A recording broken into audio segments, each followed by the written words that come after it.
Welcome.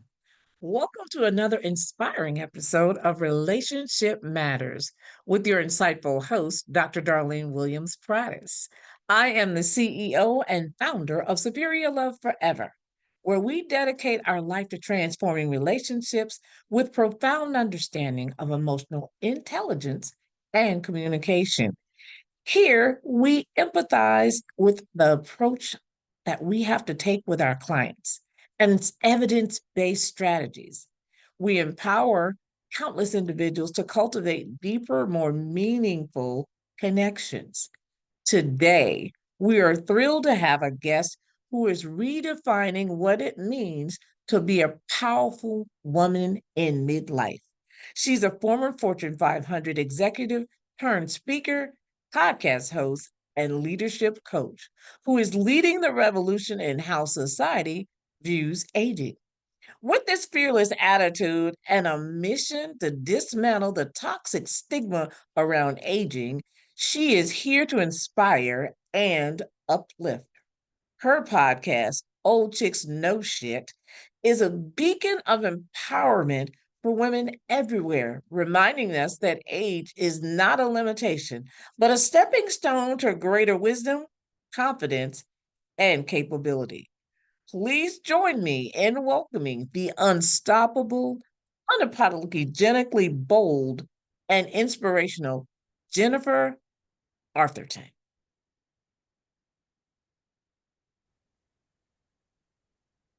Well, ladies and gentlemen, to grace our wonderful screens here today, we have what I call a Renaissance woman. Her name is Miss Jennifer Arthurton.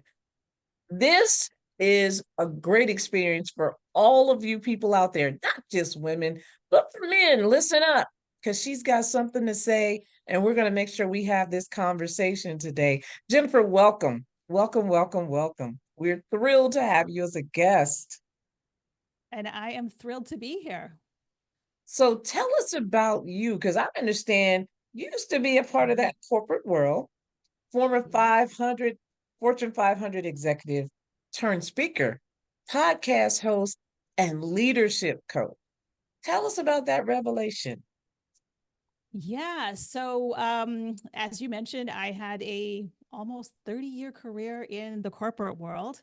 I did all the things that we were supposed to do and, got myself a good job out of college, worked my way up the ladder and, into a corporate executive with a company that I was with for quite some time.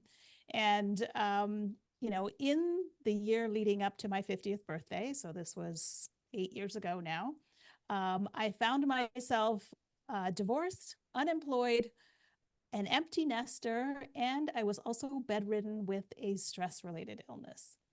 So it was as though, in a very short span of time, all of the identities of who I thought I was in the world, so wife, mother, corporate executive, and at the time I was big into fitness, all of those were stripped away from me. And the scary thing for me was that I did not know who I was. Like, if I wasn't those things, who was the woman underneath all of those? Because, like many of us, I had completely identified with the roles that I played, right? And I was so busy fulfilling all of these roles and taking care of everybody and everything that I never actually gave any thought to myself. Like, who was I? What did I want? What would make me happy? And so when my life came crashing down around me, I had to really sit and ask myself some really difficult questions about who I was and what it was that I wanted for my life. You are this beacon of empowerment for so many women everywhere. Um, and you remind us on a constant basis that we're not old women, we're just women. We're No. women, and each of us have our own superpower. And the first thing we need to do before we claim all these other monikers is find out who we are by finding out what our capabilities and our confidences Yeah. and our superpowers are. You know what? That is so true. And, when all of this was happening to me at the age of 50, I really was starting to buy into this cultural narrative about 50 being the beginning of the end, right? Like it was the downhill slope into old age oblivion, and that this was the end for me. And it took me a long time to let go of that. But eventually I started to realize that I'm like, wait a minute, I'm 50. God willing, I have 30, maybe 40 years of life ahead of me. Am I really just going to like coast into the finish line for like 30 years? Like, how ridiculous is that? And it was when I started processing that thought that I realized that I was like, okay, I have a whole chapter of life ahead of me. In fact, the longest chapter of my life yet. And that I can choose to create that chapter in a way that made sense for me on my terms, like with what I wanted for it. And when that light bulb went off, then it was like, okay, what is it that I want to do? Who am I? And that really kind of accelerated for me a very um, deep personal and spiritual journey to get to the bottom of who I was. Because, one of the things, like, most of us are surrounded by people who look and think just like we do. Right. And I kept thinking to myself over and over, like, I'm never going to make as much money as I did before. I'm never going to have, that great a career. All of that stuff is behind me. And it was only when I started reaching out to people who were kind of beyond my circle of peers and friends I started this thing where I would have coffee with as many different people from as many different walks of life to figure out what they did. Like, how do you survive in the world? What do you love to do? And it opened my eyes to all these different ways that people make money, jobs that they have, careers that they love, ways of doing things that I had never, ever considered in my life. And that was the beginning for me of opening the door to possibility. And this is the thing that I hope to inspire in every person, is this idea of possibility, because we are usually so focused on just on what we know that we can't see beyond that. And beyond that lies infinite possibilities for ourselves and anything that we want in our lives. And see, that's the thing. You don't know what you don't know, is what I say to a lot of my Right. clients. Mm-hmm. And I come from a Southern background. I'm from Louisiana, and it's like, oh, grow up, get a good government job, and then stay there until freezes over, Right. Yeah. and then you retire, and they give, well, they used to give out gold watches. Now they just like buy. Yeah. They're like buy. Exactly. And Don't let the door sometimes they're hit gonna you. give you the buy. They're like, give us our equipment back and please get out of our building. Yeah. So it, I had to start thinking beyond. And the reason why I started thinking that was my daughter. My daughter said, Mom, you don't know what you don't know. You don't know everything because there's so much more ahead of you. And then there's people coming behind you who know more than that because of Mm-hmm. their system, how they grew up, Yeah. where they grew up. All of those Mm-hmm. factors made a difference. And I thought, yeah, yeah, no, I'm good. But I wasn't. And I knew I wasn't, because here I was thinking, this should be grander. Life should be bigger. There has to be more. Right. And then Yeah. you get somebody who's your boss who thinks, oh, no, no, no, no, life is not more. Yes, it is. Yes, it is. Yeah. It's more than you say. You don't want me to see outside the window because if I saw outside the window, I'd be on the other side of that window. Right. And Right. I had to start thinking bigger, better. And when someone said, at 63, you're going to start a business, you're going to be dead before it ever gets anywhere. Well, when they said that to me, I asked the simple question. We're both 63. Where do you want to be when you're 64? Well, I could just be comfortable. No, no, no. I asked you where you wanted No. to be, Mm-hmm. not the story that someone has implanted in your head. Be comfortable. If you're comfortable, Amen. you're already dead. Be Yeah. uncomfortable. That means that you're growing. I said a tree doesn't stay comfortable. It grows and grows and grows and grows. It loses Yeah. leaves, it gets cold, it gets wet, and it still does what? Grow. So why aren't we? Why are we Yeah. limiting ourselves? Dogs grow until they pass away. You understand? Everything keeps growing. So why are humans so limited? And then why Yeah. do women get so limited? The only thing that matters are kids, our husbands, our boyfriends. Really? So Yeah. I actually have a class called Intimacy. And I said, here's what you need to see yourself. God gives Mm, you 24 hours in a day. You mean that all of your 24 hours is dedicated to everybody else? Well, who yeah. are you? Are you the liar? Are you the lock? Or are you the key? Yeah. That is so true. Well, I mean, as humans, we naturally assume that what we don't know is going to be worse than what we know, right? We resist change, like, and the thing is that like there's a 50% chance that it could be wildly better than you could ever imagine, but we never let ourselves go there because Right. even if we don't like where we are, we know it, right? And, stepping like you just said, stepping into your out of your comfort zone requires courage and commitment because it ain't always easy. Well, yeah, I mean, for me, your podcast, Old Chicks Know Shit. So how did you get that title, first of all? What made you go, oh, let me think of something catchy?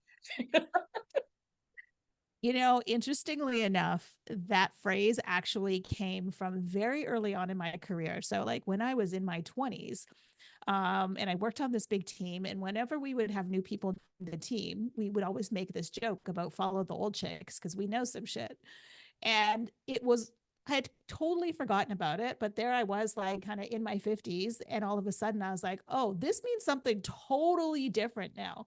And Yeah. the reason why I love this is because as a culture and as women living in that culture, we become so focused on everything outside of ourselves. And a lot of that focus becomes on our physical being. Like, am I physically attractive to somebody? Like my hair, my wrinkles, the shape of my body, all of that kind of stuff. And, we've been cultured to believe that that's where women's value is, right? Like, our ability to have babies, our taking care of everybody else, and are we physically pleasing to somebody outside of ourselves? So we reach this chapter of life where, kids are leaving home, maybe careers are on autopilot, and physically our bodies are changing. And we become so hyper fixated on what's happening outside of us that we forget that it's not about that. It's about who we are. It's about all of the knowledge and wisdom and life experience and the gifts that we have inside. Like, that's the focus of this chapter of our lives. So, Old Chicks Know Shit is really just reminding women that we are so much more than what exists on the outside of our bodies, because like we live in a world where, youth and beauty are valued over everything. And it's up to us now to believe in ourselves enough to show the world that no, it's not about that. It's about who I am on the inside and what it is that I have to give to the world. So what message do you hope to convey to listeners? And what message do you receive back from those who've heard your words? Mm.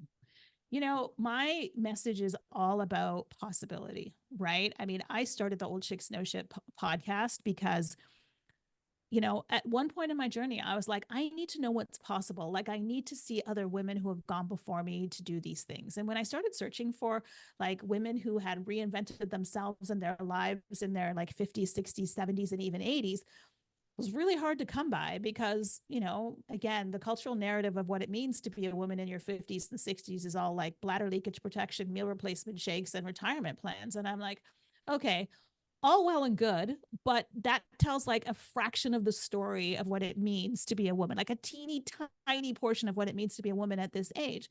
So I started searching for these stories of women who had done this. And I was finding all of these just incredible women who had done amazing things in the world. And I was like, okay, I need to see that.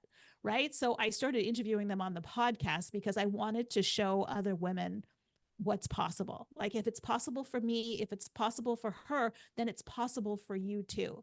Because we need to be able to open our eyes to possibility, right? And so if I can convey to any woman that, like, the thing I say all the time is that your dreams and desires are not random, they're parts of you that are just waiting to be expressed, right? So if you have a dream or a desire for your life, it is absolutely possible for you to do it. Women have gone before you and are doing it now. So you can do it too. You're not too old, it's not too late. I talk to women who reinvented their lives in their 70s and 80s and are like have done amazing things in the world. So it's really just a message reminding us that we're so much more than we give ourselves credit for, and that anything is possible. Well, with women, it's always a societal and the stereotypical typical pressures that we get. Mm, yeah. I noticed that with men, they don't get as much pressure. They put on a few extra pounds. They don't get as if they don't have to wear the makeup. They don't have to worry about Yeah. their hair. You know what I mean?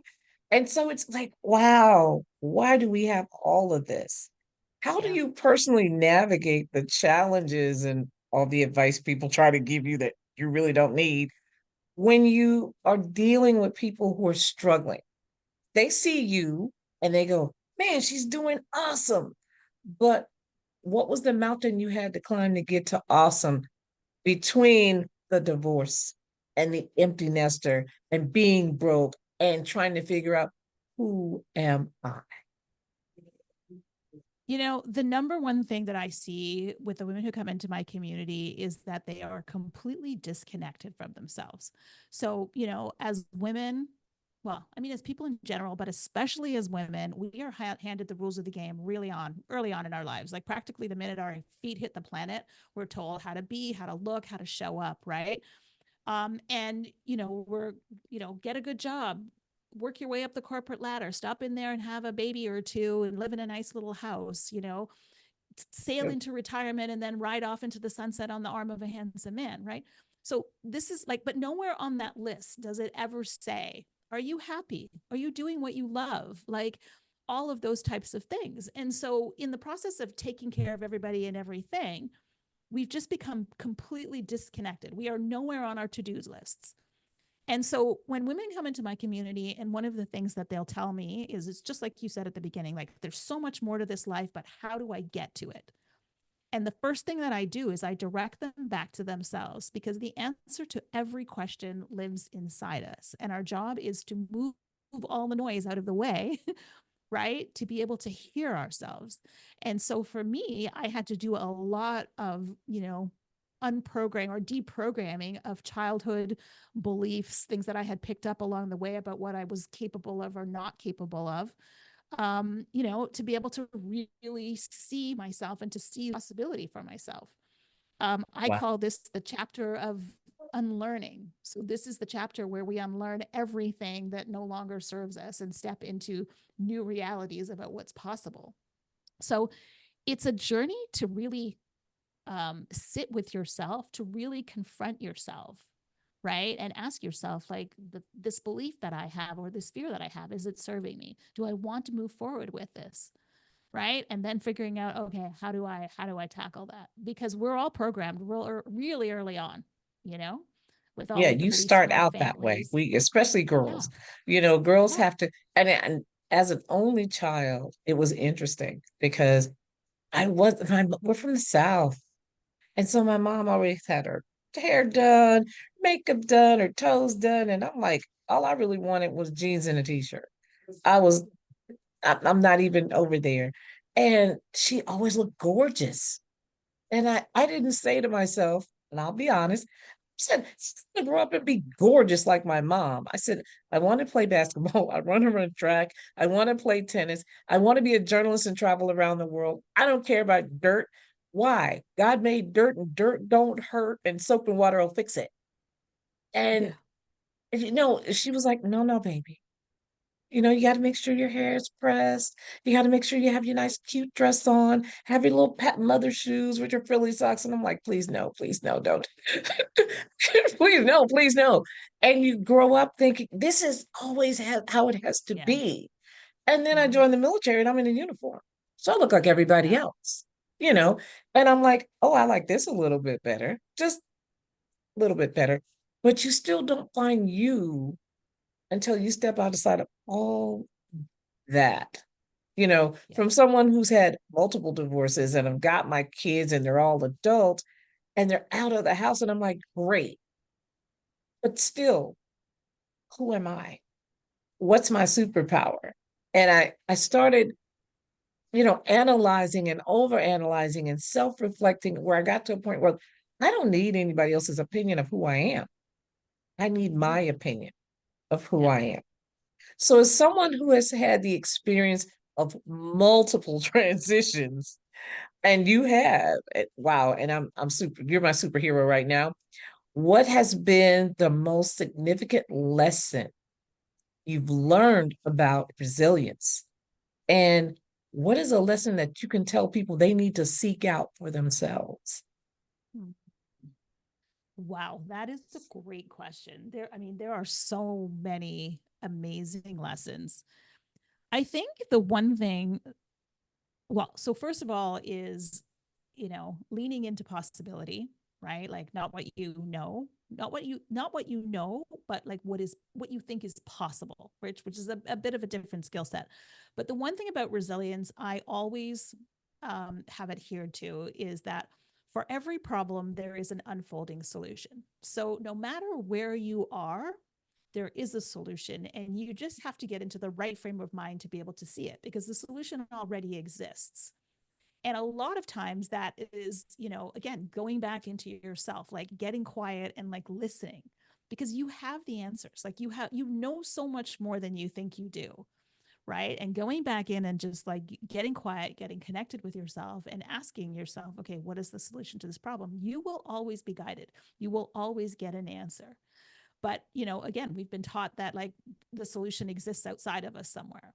So, I have women in my community who have, faced all kinds of challenges, whether it's being, let go from job or bankruptcy or, failed marriages and all of those kinds of things. And, they're all like, what do I do now? What's the next step? And I'm like, you just need to go inside because you know the answer. You just have to give yourself permission to hear it.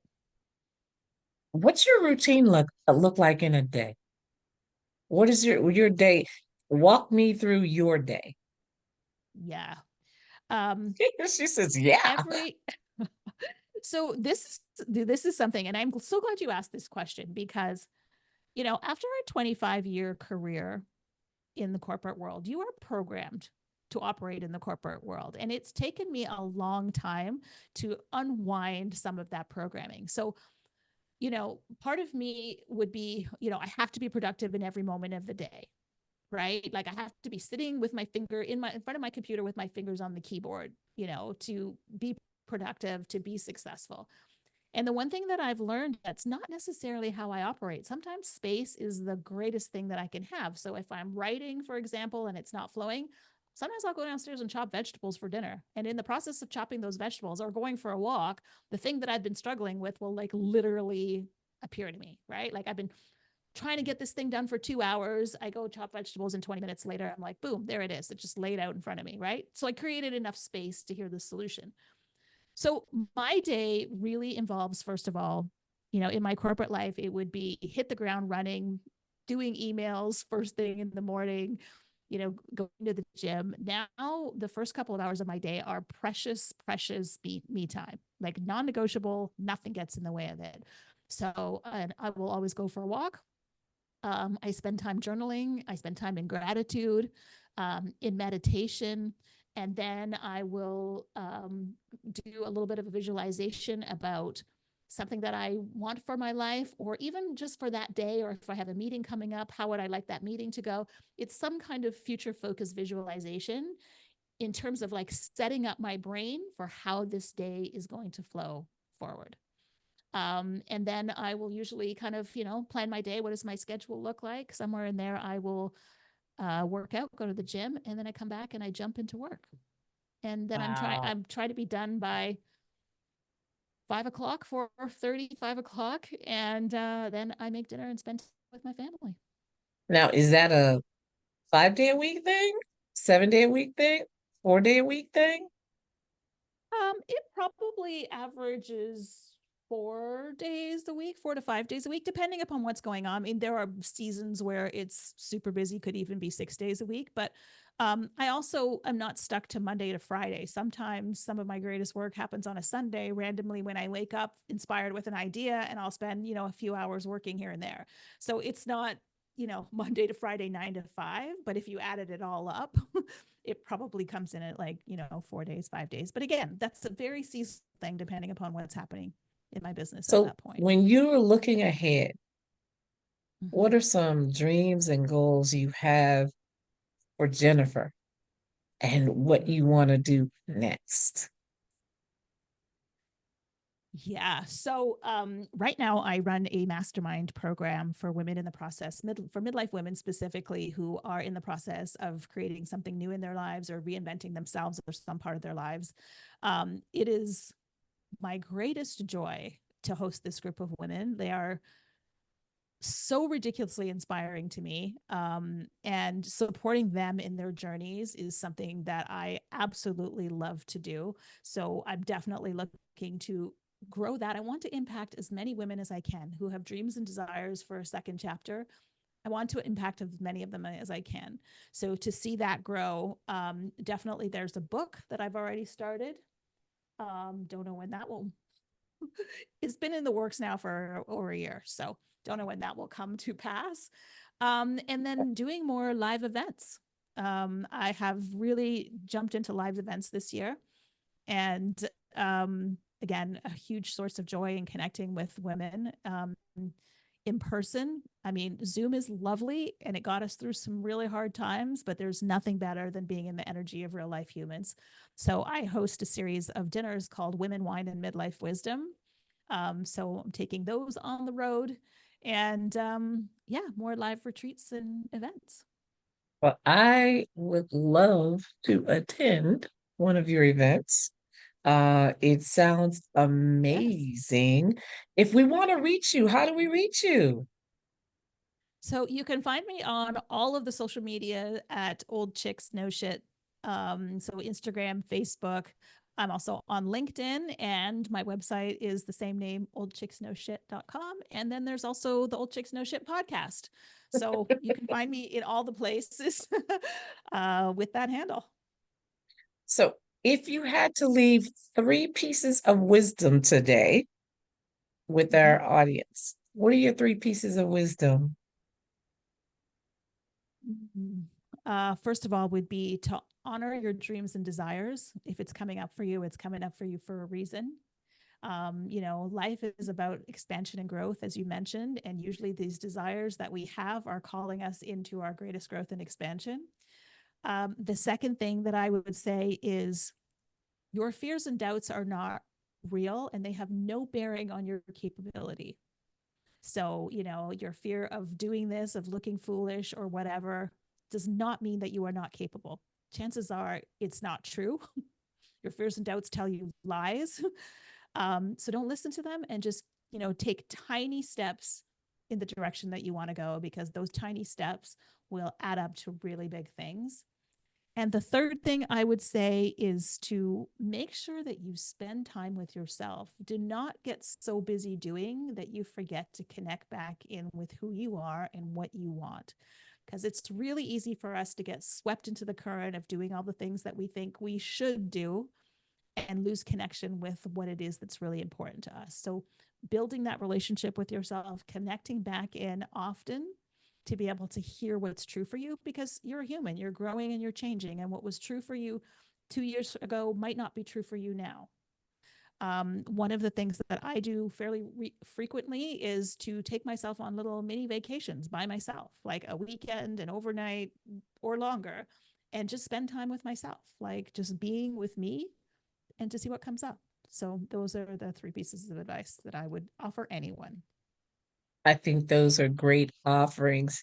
Here, in Relationship Matters, at the end of each show, I leave the audience with my guest three, and then I leave them with the three that come to mind.